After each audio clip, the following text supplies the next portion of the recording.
This is Nancy Jo Morse, and I'm here once again to deliver my commentary on the Transgender Day of Remembrance 2017.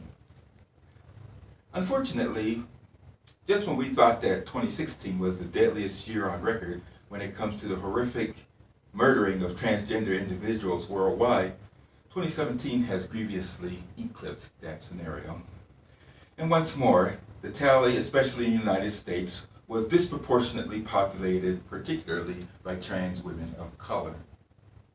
The Transgender Day of Remembrance 2017 International Update has revealed a total of 325 cases of reported killings of trans and gender variant people worldwide since October 2016 in countries where such data is tabulated, with the majority of these crimes happening in Brazil, which had 171, Mexico, which had 56, the United States, which had 25, Colombia, that had 10, Argentina with 7, and Venezuela with 6. Over in Asia, the reports came out with India having 4 killings, Thailand with 5, and Pakistan with 5 as well. And out in the Pacific region, we find that the Philippines had 8 murders to deal with. The rest of the murders were scattered amongst the remaining nations of the world, some of which think trans people represent merely some sort of extreme type of homosexuality, which for whatever inhumane reason they feel they must utterly destroy.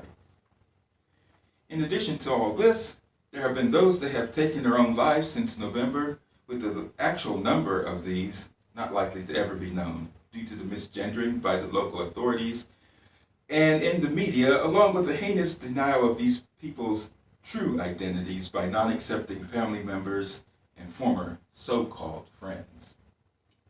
A lot of these individuals lost hope along their journey, not because they were mentally ill or sociopathic in any way, but because they were hatefully stigmatized and systematically ostracized throughout much of their lives by the hostile elements of the religious right, by trans exclusionary radical feminists, by ignorant and bigoted politicians, and even by some of the anti-trans members of the LGBT community itself.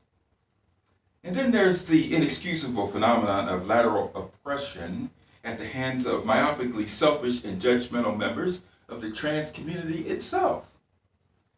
When you add all this together, it's easy to see why some people have lost hope, especially when it comes to forsaken trans youth that are out there.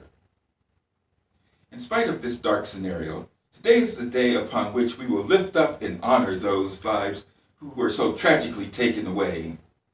Many places around the world which conduct Transgender Day of Remembrance events make a distinctive effort to say their names, to boldly proclaim those names and identities which the hateful oppressors have tried with all their might to obliterate and to wipe out from the face of the earth.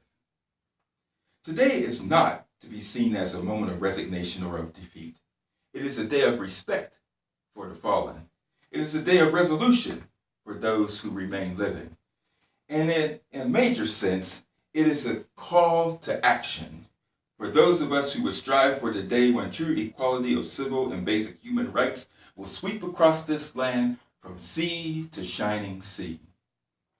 Now, the conclusion of the matter. Today, we in America face a new and up to this point a blatantly hostile president and administration which have taken drastic steps backwards against significant portions of its own citizenry, particularly when it comes to the positive inclusion of LGBT and especially T-specific civil rights. Thankfully, much of these political attacks will over time be declared as patently unconstitutional.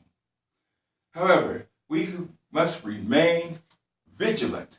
We must stand for our own rights, because if we don't, who else is going to do it?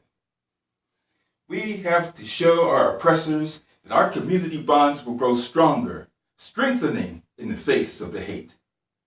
With forward-minded thoughts, we shall take such actions as are necessary to ensure that trans people everywhere can lead quiet and peaceable lives instead of being enumerated as some grim statistic somewhere.